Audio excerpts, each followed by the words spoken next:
Hello to all you vacation rental pioneers out there. My name's Matt Landau, and this is Unlocked, the podcast series that introduces you to the world's leading vacation rental innovators by diving deep into one single key, one specific best practice or technique that opened the door and changed the game.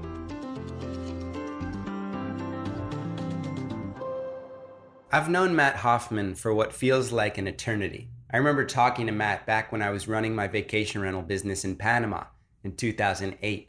And Matt's passion and enthusiasm for vacation rentals, it has not faded since.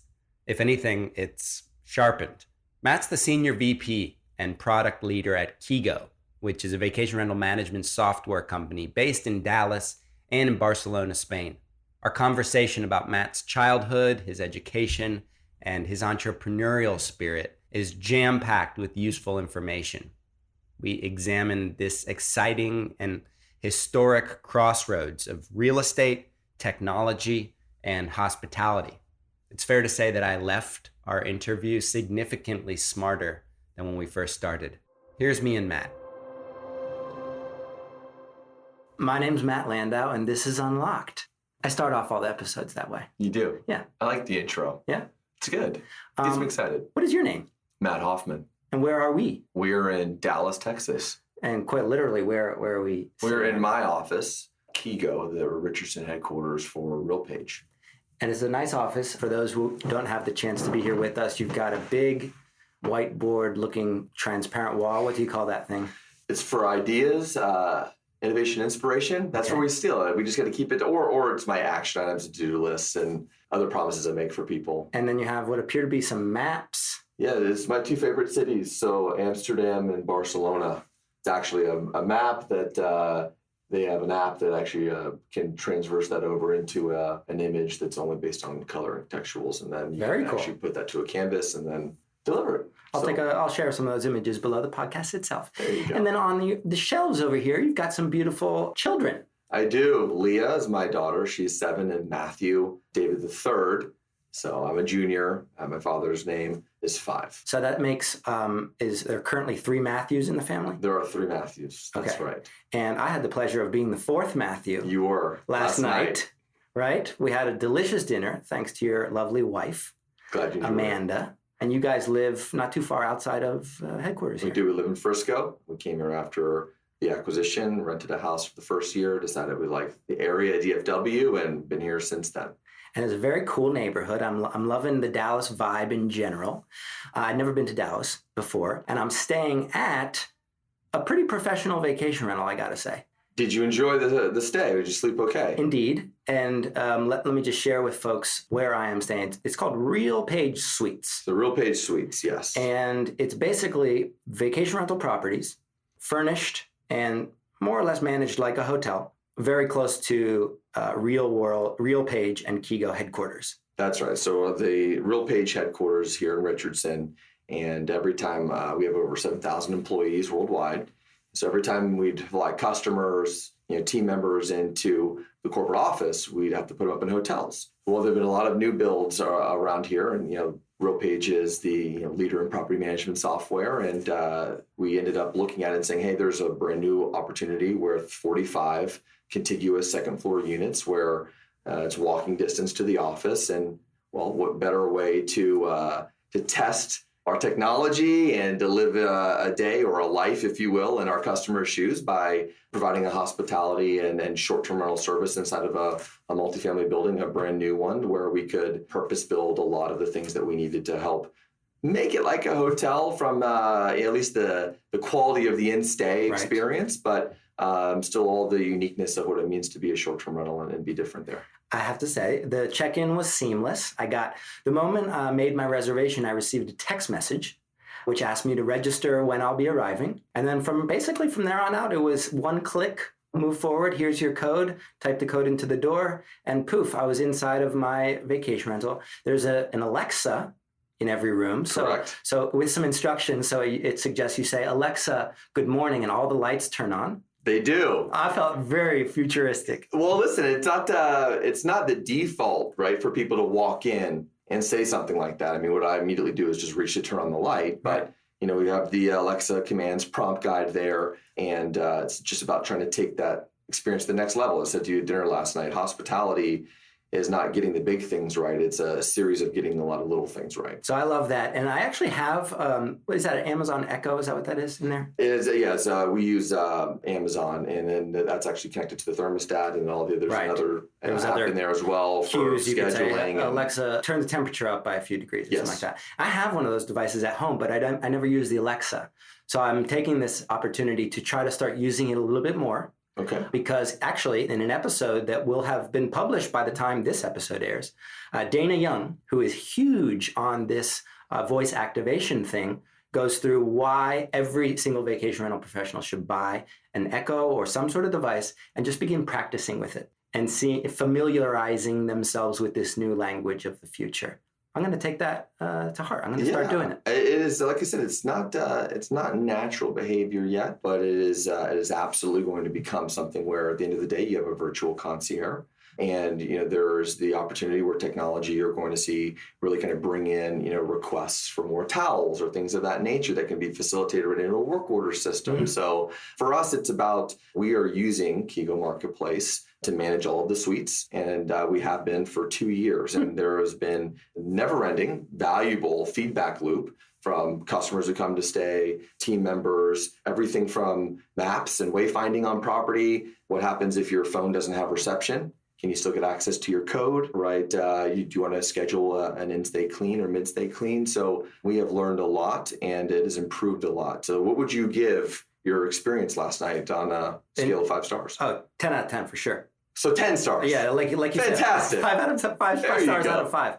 And I think this is also a good tip for any software company in our space to get your hands on the actual product. Put your employees, have them staying in vacation rentals when they're traveling. There's no better way to learn the ins and outs of our weird industry than to actually be doing it. Yeah, it has been an invaluable experience for our team members too. You just look in the mirror, you don't sometimes see where things feel easy or you design them to be easy for the end user. And then you become that end user and this is not easy. Yeah.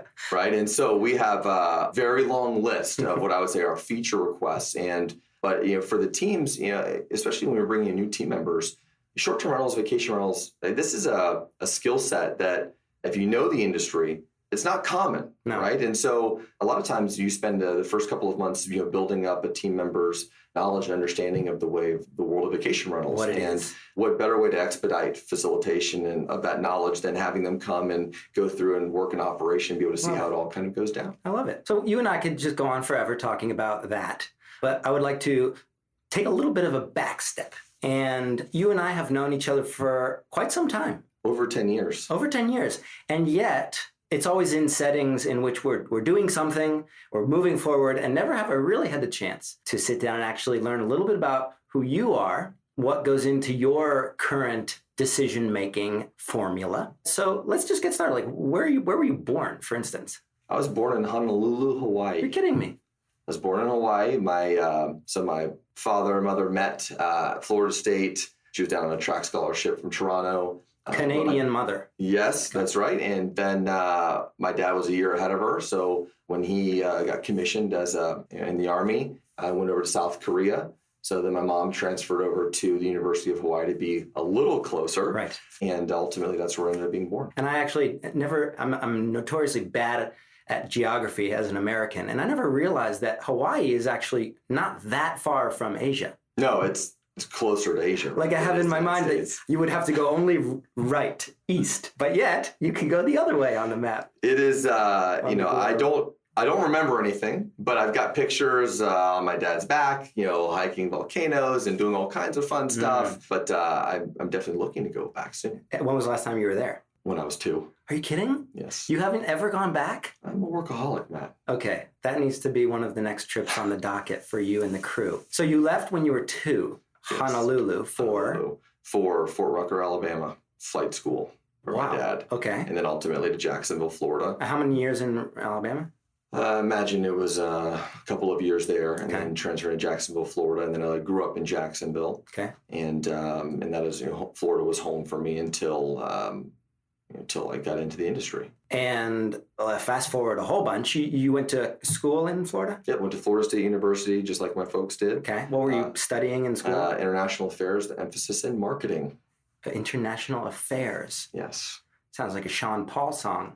Well, it was one of those degrees that where you're still trying to figure things out. And, Florida State's entrepreneurship school, didn't get into that, even though I had started a few businesses at the time already. And so that's how I finished out. And it is also a very international school, right? It is. They a state school at the end of the day, and they have a great hospitality school, which at the time was still kind of growing, but now they actually have a fantastic one. But, that is what led to meeting my first business partner and getting into vacation rentals. But were you good at school, in school? No, I was horrible at school. What kind of grades did you get? So it's a leading question, but school is a construct that I'm a very self-taught guy. So I like to do things that are engaging and exciting. And while reading is definitely something I enjoy, the subject matter and kind of getting through school was, at least high school, was a challenge. Was it just not interesting to you, or were you just easily distracted by other things? I think a mixture of both. I went to a Catholic high school, and I've had experiences in life that are better. Let's put it that way. Right. And so you think outside the box. There are certain ways that you want to try and be creative. And school, at the end of the day, depending on the field that you're in, can unlock a lot of opportunity for you.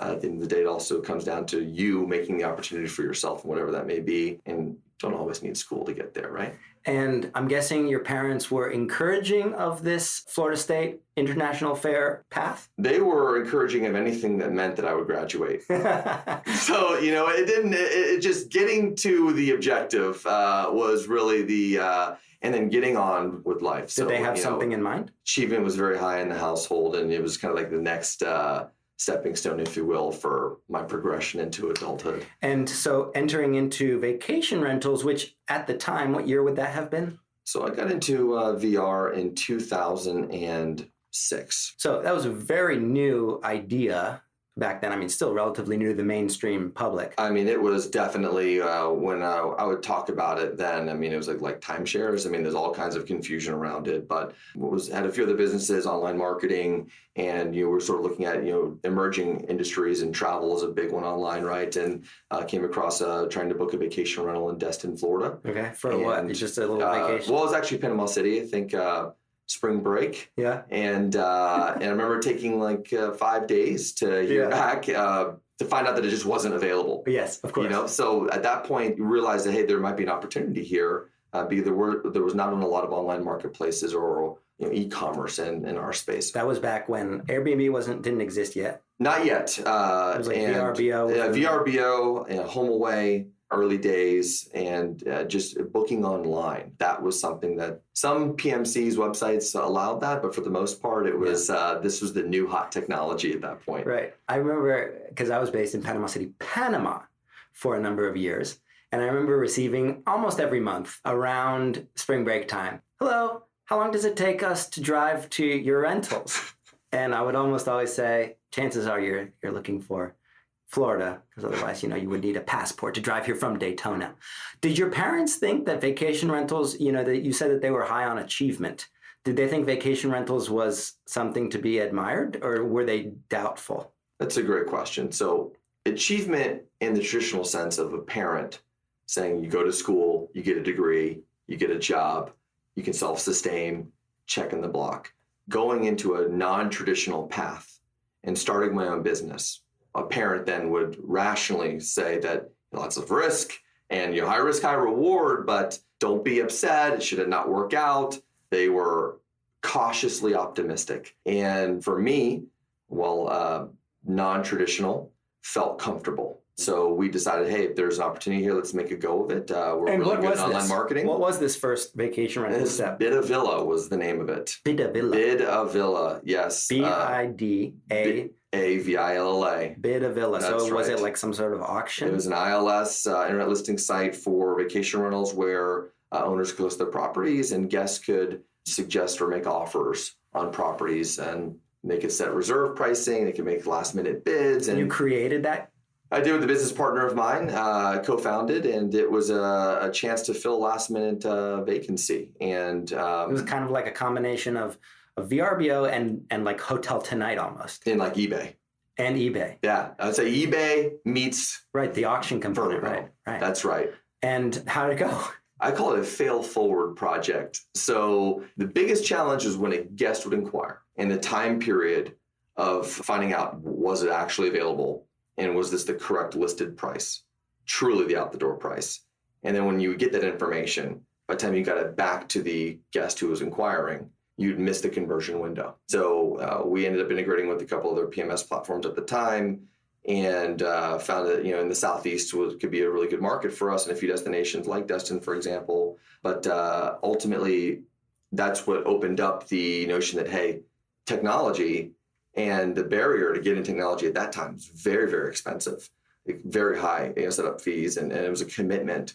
And we said, maybe we can just build some technology and give this out for free so we can get availability and pricing in real time and allow online transactions to occur. So ultimately, we built into Bidavilla the ability to book online. This was very advanced. I mean, well, for the time, it was definitely a big step in the right direction for us. I mean, it did validate for us one very real thing, though, which is that technology at that point in time was still something that was widely not being used in the world of vacation rentals. And so we were able to compete with the likes of VRBO and HomeAway in this listing game, or we could just transition maybe into the technology side where we felt like there was a lot more opportunity to be competitive. And that proved to be true. And so what was the next step? Next step was eventually sunsetting Bidavilla, transitioning to a couple different name changes, ultimately landing on InstaManager, which is a vacation rental software platform for a few years. So Bidavilla actually evolved into... Bidavilla went to Bida Solutions, which was kind of like that awkward adolescent phase to kind of transitioning the brand. And Bida Solutions, well,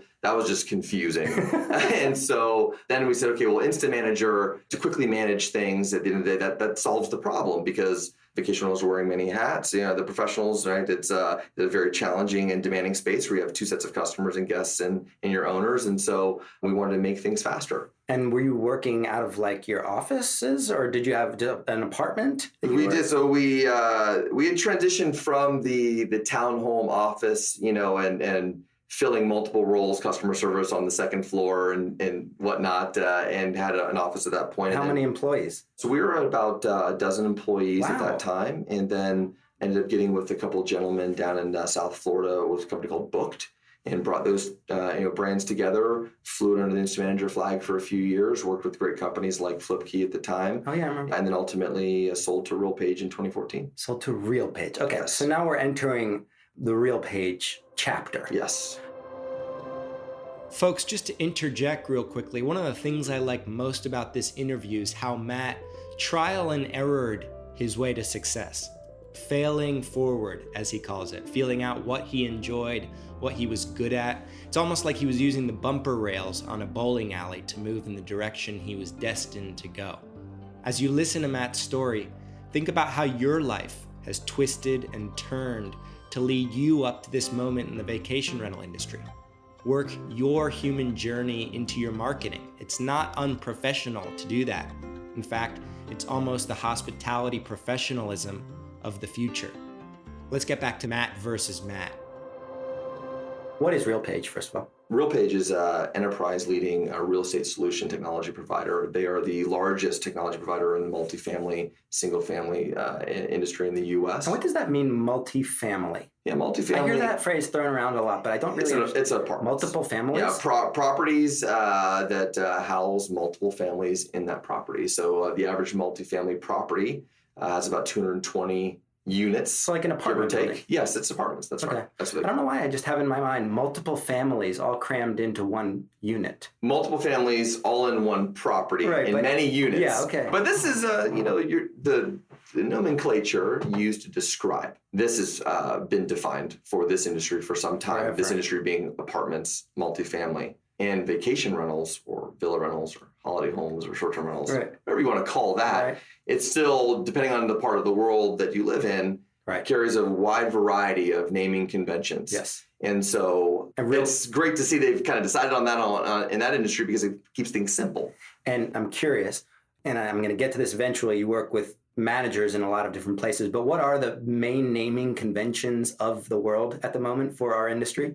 Here it's vacation rentals. We use short-term rentals. Short-term rentals being defined as, renting a unit and a unit could be a single-family home, beach home. It could be an apartment, 2-bedroom, but from one night to up to 30 nights. But that's a short-term rental. Yeah, short-term rentals. Here for us is really specializing in the 1 to 14 night range. Okay.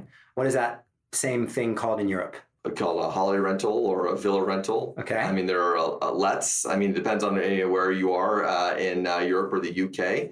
But short-term rentals or private accommodations even, right?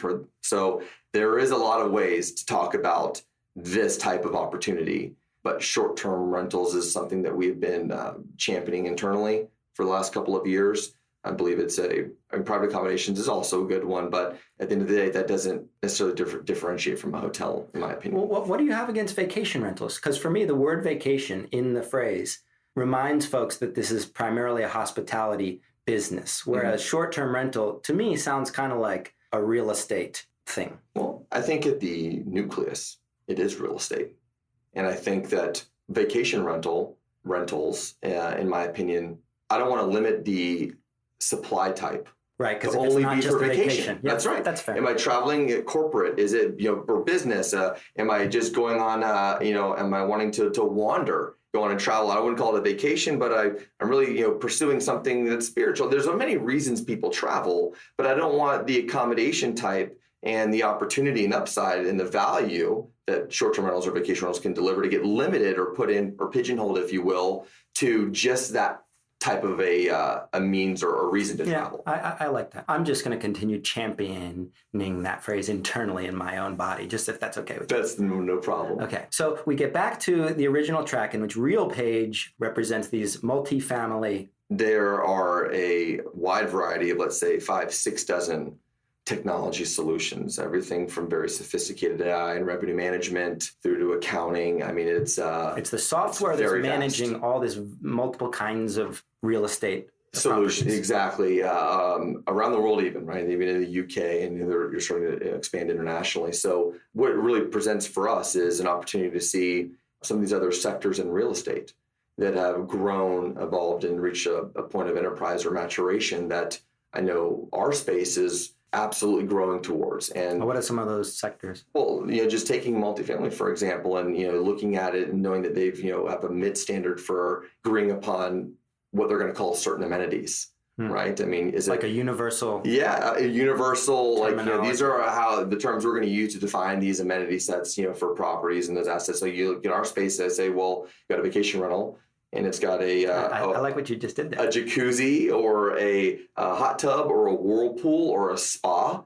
I mean, those can all be the same thing to the same people, but they're different on every single site. And, is it something that is, how do you get to a point where you just say, okay, this is going to be a jetted spa or it is going to be a hot tub. It has jets though. I mean, this is a challenge that happens in our space today. And so you think that is a benefit for Kigo is that we've had a chance to see how a lot of this very sophisticated technology and very sophisticated property managers work around the world. On the RealPage. On the RealPage front, exactly. And that helps uncover a lot of things that we'd have to solution through ourselves. And we don't know the answers to them. We don't know the answers. But we know that there should be some solution has been done. Exactly right. And if you don't have to build from scratch these technology components, but you can really bring the ecosystem together in an effective way, then you've got really a lot of value there. We hadn't even begun talking about Kigo yet, but I'll use that as a perfect segue. Kigo is, so you said InstaManager was acquired by RealPage in 2014, and then we acquired Kigo in July of that. RealPage, correct. Acquired Kigo. That same year. And Kigo was a company that was started in Europe?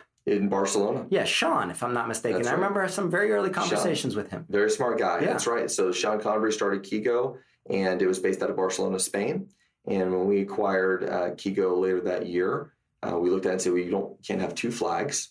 And so it just made sense that there was a larger global footprint for the brand to unify underneath one brand, and that was Kigo. And so Kigo is now, if I'm correct, the vacation rental, or no, short-term rental There you go. division of RealPage. Correct. And there are offices here, and like the one in which we're sitting, and you have offices in Barcelona. In Barcelona, Spain, we've got offices in several areas around the world. But Barcelona is like kind of like your hub. Yes, it is. So that's where I call it the heart of Kigo, because we have the Corazon. the Corazon. Yes, a very big one. Most of our team members are working in that office, and we're actually expanding in Barcelona right now. So it's a very exciting time. You and I have actually seen one another in Barcelona over the years because you guys have done your Kigo World events. Correct. Which are amazing. I know the amount of effort that goes into those kind of industry events, and you pull it off. Team works very, very hard. So we've got a lot of talented people here. You like Barcelona when you travel? I love Barcelona. I've been so many times. It definitely is another place to work for me. Yeah. But make no mistake about it, the people there are great. You get a lot of culture. And when I do find time to get out of the office, I mean, the team makes fun of me because I never eat lunch while I'm there. And this is a very troubling to some people because they don't want me to be hungry. But troubling to Europeans. Yeah, I say, listen, I'm trying to maximize my time while I'm here. So for me, an extra hour in office with the team members who can't see all the time, I'd rather eat and work. So when you do go out, what's your first meal when you go out in Barcelona? The first meal when I go out. What's the restaurant? It's Italian. Why? It's my favorite food. So who doesn't love? I mean, Italian food it feels so good. It's so like when you have it, it is, and I love it. And so we go to the spot owned by Giovanni Nico every single time, and I look forward to many things on his menu. It sounds funny, but in my experience too, sometimes my favorite restaurants in any given exotic place happen to be It's definitely worked out that way for me. Yeah. So it's you spend when the day's over there. Also, it's starting here in Dallas. So a lot of times I find that I'm still in the office till 9 or 10. And so, like I said, it's a great place to work. The best thing about it are the people, hands down. Love the team there, but it is something that for me, like anywhere, you travel someplace, it feels like a second home to me now. It doesn't feel like a place I'm visiting. Yeah, I know the feeling. And when you do travel, out of curiosity, brief interruption from our conversation, when you travel with your family, let's say, do you stay on vacation rentals? We do. We try to. Now, sometimes my travel schedule can be very hectic and we end up having to book last minute.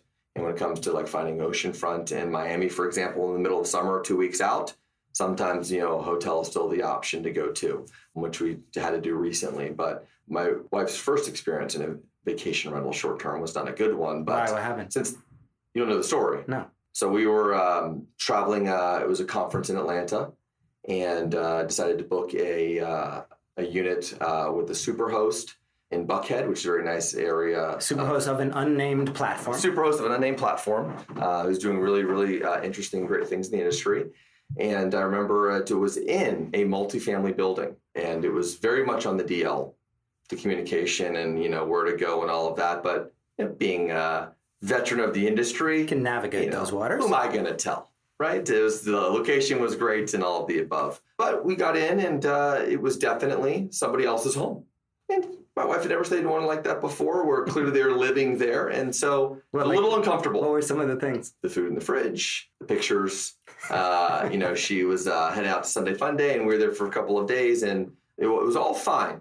I was able to allay all fears and anxiety and comfortability until that evening when there's a big pounding on the door from 12 at night, and went to check on it, and it looked like it was someone from the property, but it wasn't. It was a gentleman who was looking for his girlfriend, and I answered the door. So that was a little uncomfortable moment. Oh my God. Because he was wondering what I was doing in her apartment. You're like there in your boxers. That's I was actually.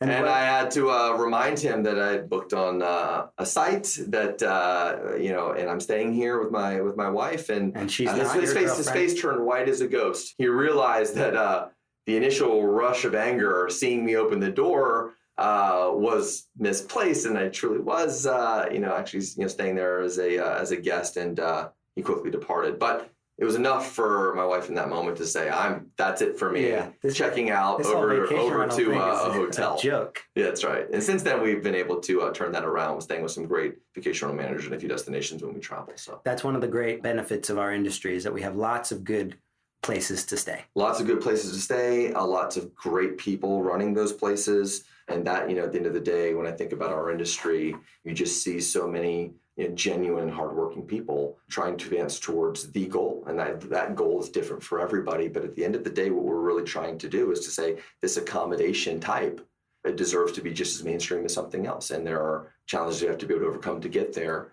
But I think, whether you're a competitor to Kigo, you're in the space, doesn't matter who you are, everyone's still at the genesis of what they're doing is trying to work towards that goal. And so let's talk about like kind of the direction in which things are going. So I now understand roughly who you are and where you have come from and where Kigo fits in the RealPage thing. But I also hear you saying that vacation rentals are really just at the beginning. We had an interesting conversation over breakfast this morning in RealPage cafeteria about real food. It was real food about the general like currents, trends that are happening that are sort of converging upon one another. And I've always been a big believer that if you can identify the currents in any industry really, and pretty much like place yourself into them, they will take you somewhere good, even if you don't know what direction that is just yet. So we've talked about the multifamily current opportunity. Okay, yeah. What are the other big ones? So there's the multifamily. It sounds like you think vacation rentals / short-term rentals is another current. I do. So you look at demand, right, for we'll call short-term rentals is growing exponentially, but the supply to meet that demand has not. And then we look at just available space, right? If you look at a brand new apartment community, there are many similarities with a hotel. Minus maybe a check-in process per se, but there's still a lobby. Like where I'm staying now, for instance. Yeah, where you're staying now, for example. And if you can align an amenity set to be ubiquitous with hotels, things like Wi-Fi, parking, then there's really not much difference in that stay. And so what we look at is an opportunity for a lot of supply in the U.S. or abroad that is currently sitting empty. And is that just these are the long-term? Yeah, there's an opportunities where why are they empty? Well, it's a very competitive landscape the rental housing market is something that's also growing, but there are lots and lots of new units and supply that's going to be coming online and everywhere. Yes, and really at the end of the day, it's about knowing that the location and the stay quality when you're looking at the amount of availability that's in a particular market. Our industry, short-term rentals, provides a lot of additional value beyond what a hotel room can give you. And depending on why you might be traveling, if the ability to book, a short-term rental was just as easy as a hotel, and in many instances it absolutely is, then we see here on that side of the house that there's really some of the fear and concerns, I would say, that long-term has had around short-term rentals, whether it be regulation, whether it be screening of guests. We've been able to solution the things within our control and show that this is an opportunity where it can be very, very lucrative. What are some of the solutions in that sense? Like, for instance, one that strikes me would be safety.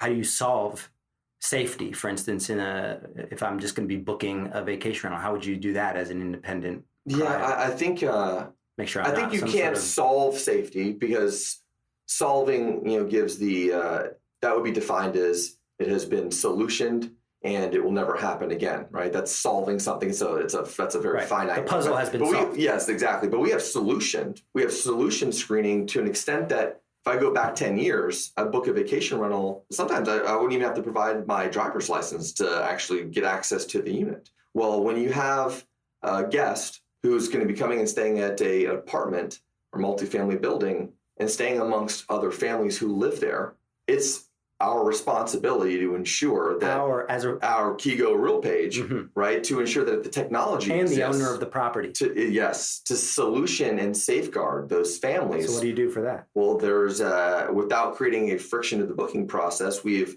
been able to solution a way to do a criminal sex offender, OFAC called Know Your Customer check at the point of booking to ensure that at least an element of screening that goes beyond just a credit card or a driver's license has occurred.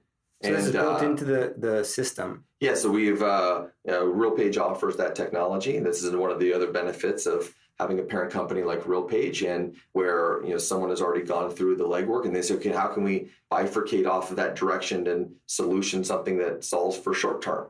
And in that side of the house, they take a social security number, for example. You're not going to do a credit check to get into a short-term rental, right? But you should at least know a little bit more about that customer before you get in there. Totally. That's something that we take very, very seriously. But if you can do that, and without creating friction to the booking experience, right, then you really have some value here to allay some of maybe the concerns they have about disrupting the resident ecosystem. Or like I'm thinking of a conversation I read this morning in the Inner Circle. A member named Mark Norton, he says he's got one property, luxury property in Scottsdale, Arizona, if I'm not mistaken, or Phoenix rather. And he personally kind of Googles the name of each guest that's going to stay. And he, in some cases, will do a criminal background check. That's taking him a lot of time. It takes time, and there's a cost associated with that, right? And so kudos to him for taking an additional step, beyond the guest validation processes that some of the booking sites maybe have, or if they, Book Direct obviously has his own process. But for us is making sure that we know, while there may still be challenges that can arise, you've done everything that you can ethically to solution or be able to remedy them in the event that they occur, that you can then quickly solve solution for those when they happen. So it's about not just the upfront technology is the great competitive differentiator, right? That provides that value to both sides of the marketplace. You got value for the asset owner, you got value for the guest, because they're also going to be staying with a professionally managed property, and they can have expectations on a service level and experience that they're going to get there. And while at the same time too, then you look at an opportunity to say, hey, how do we ensure that entire experience? What am I using to be kind of validate that through? When I'm going to check out, I can then go and leave that review back. And this is something that hospitality really kind of comes in once they kind of go through that check-in door, because if you've done all the technology components and you've done the service layer to make it convenient, then it's about, okay, something does come up, that 5-minute golden window of response time. I talk about just, you might not be able to solution something that the guest needs inside of 5 minutes, but a response that we're on it. Right. And a timely response back to working through that and communicating those expectations. That is something that, we see communication really start to really tail off from a guest to a property manager after they've kind of checked in. But really, if you don't want to be too inundate them with communication, but you do want to be always sort of available, right? Like when you're in a hotel room, you just pick up that phone and you dial the concierge. You're not going to always have that, right, in a vacation rental, but you can have technology and services, and we have seen them. They're coming together now where property managers can absolutely deliver that type of an experience. May I just say that I really like the way you pronounce concierge? Concierge. Yeah, you just drop that G like a proper French person. Listen, you have to really, that's what I told you yesterday when you checked into the suites. I said, I'm going to send you an Uber to bring you to my house. You are my guest here. If you want to be an expert or professional hospitality, you have to live that life as best you can. And that part of that includes pronouncing concierge like that. So 2 of the big themes that you explained to me, if I'm not mistaken, the first one was kind of the fact that there's a lot of unused, as the demand for short-term rentals far outweighs the supply at this very moment, combined with the fact that there's almost an oversupply, a surplus of multifamily properties due to everybody and their sister building buildings around the world, that there is a perfect unused resource that can be applied to the vacation rental current with the right kind of hotel application. That was theme 1. That's right. Theme 2 was using technology to simplify or streamline that process. That's right. That's the differentiator. And the third that you're about to get into that I'm curious about is hospitality as a thing. Service. What is it? Yeah, as a service. So one of the things I've always noticed when I go to Europe is that despite the fact that European property managers and owners aren't necessarily using the most cutting edge technology, they are almost always more advanced at the hospitality thing. Do you agree with that, first of all? Amigos, before we get into whether or not Matt agrees with my controversial theory, I wanted to take a quick breath and say that interviews like this one take some effort. Getting to Dallas, editing out all the boring stuff, yes, there is always boring stuff, producing something that's interesting to listen to. We're just able to produce these shows because we are powered by Point Central, the home automation experts of our industry. Besides this podcast, Point Central's a sponsor at Kigo events too. In fact, the last episode of this season is Point Central's president, Sean Miller, in Barcelona with me at Kigo World. But my point here is that if you like these episodes, you don't have to run out and buy anything. You just have to thank Point Central. That's a pretty good deal. And if you're looking to make your vacation rentals more automated, more tech savvy, go to pointcentral.com/VRMB for a demo. It'll be enlightening, it'll be educational. Basically, everybody wins. I like it when this happens. Now let's get back to the show. So if you're going to operate as a business globally, then you must also balance a local mindset and global, if you will. So there are cultural differences in the way that companies like to operate and where they place value. Price is only an issue in the absence of value, and it's a perception thing at the end of the day. So I would say that we have seen a lot of evidence that the U.S.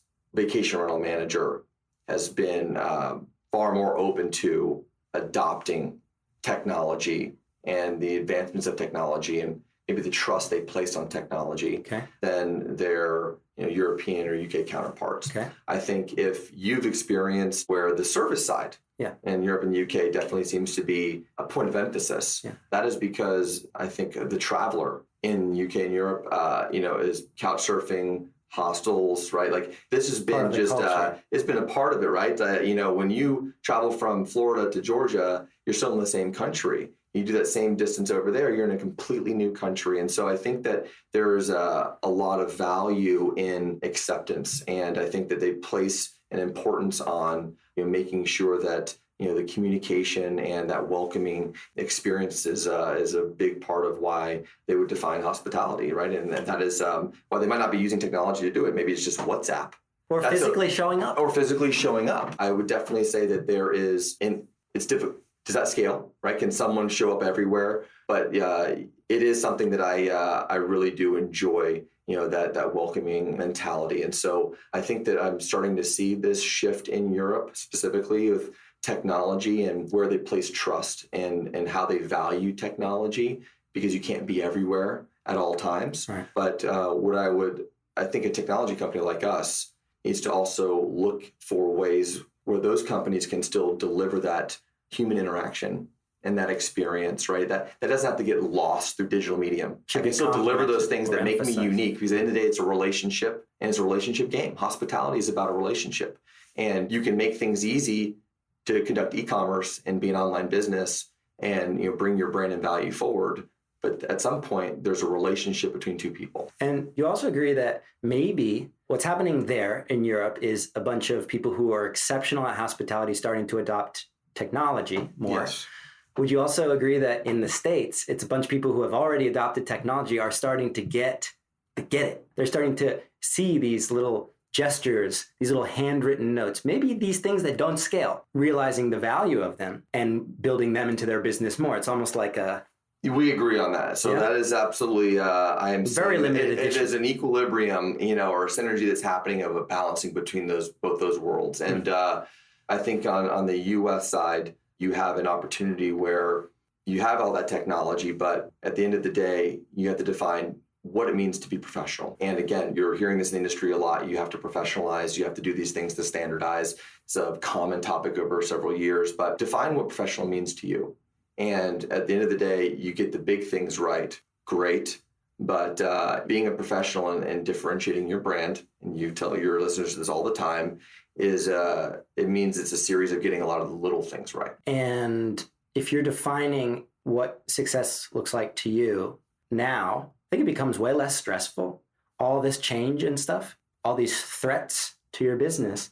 If you know what your recipe is and you believe in it, and it's something that in most cases can't be replicated so easily. That's right. Hold on to it. That's right. And what would be the opposite? What would be the most dangerous thing that someone like that could do? Capitulation. So to give in to or to relent to these demands of others at the sacrifice of what makes you unique. If you have been able to differentiate your brand by doing something that you really believe is still important, then you should absolutely hold on to that. I'm not saying that you're not always open to ways with which you can improve, but there is a human element to this business. It's hospitality at the end of the day. It is travel, and incorporating a balance of both, I think, is very, very necessary. And so what does that mean for the future here? Like, what does the future of vacation rentals look like? Like, where is the place of these capitulators? So the ones who, I guess you could say the cream, right? That rises to the top, but the ones that can achieve a level of success in their market that has them become a market leader in a way that they define that. Right? They've lasted. They have tenure, right? They've done something different that's been able to help them get to a certain point of success, right above their other peers. And they lasted on their own terms. Like one of my great examples here is Lynn Gallimore, one luxury vacation rental tent outside of Austin, Texas. She doesn't want to grow it. She just likes one. And it's booked up year round, and it takes years to get a reservation. You've done that post before. Yes. She's my absolute favorite. That to her is success. That's right. And that to me is a perfect example of. But she defined that. She defined it. Exactly. She knows exactly what she wants to get out of it. And as soon as that's achieved, like I told you this morning, you never go broke taking a profit, right? When you achieved a certain level of what you want and you define that for yourself, the start and stop, then once you get there, that's a very validating thing. But I think that the opportunity to your original question in the industry, I think you'll find that there is going to be, you hear about convergence, you hear about consolidation, these things come up.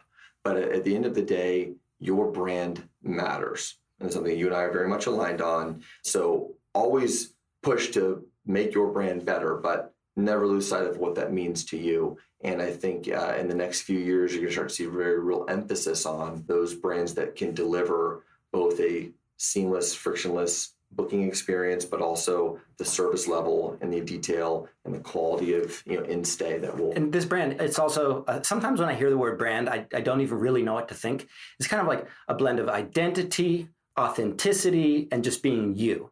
How does someone actually go down and create that if they haven't done it yet with their business? They just sit down, like, how do you do that? Well, how I would do that is at first define the why, right? Why am I doing this? Okay. Right? Why am I doing this? Then from the why, once you've answered that, you define the purpose. So we're setting out to achieve some objective, it's purposeful, and this is the outcome I want to be able to get from that. And then, we talked about innovation complexity theory this morning and how everything... That was in science class. Yeah, innovation complexity theory is how you've got the things that exist today and everything else you talk about. It always feels like it's just one adjacent step away from possible, right? Like, so the idea that everything's one step away removed from what's possible, you got to pick what you want to focus on and define when you get there and what the success looks like, and then have the grit to get there. And then once you achieve that, then figure out how to get to the next level. So, you might decide that maybe the next level for me is now I want to sell this business. Maybe the next level for me is I want to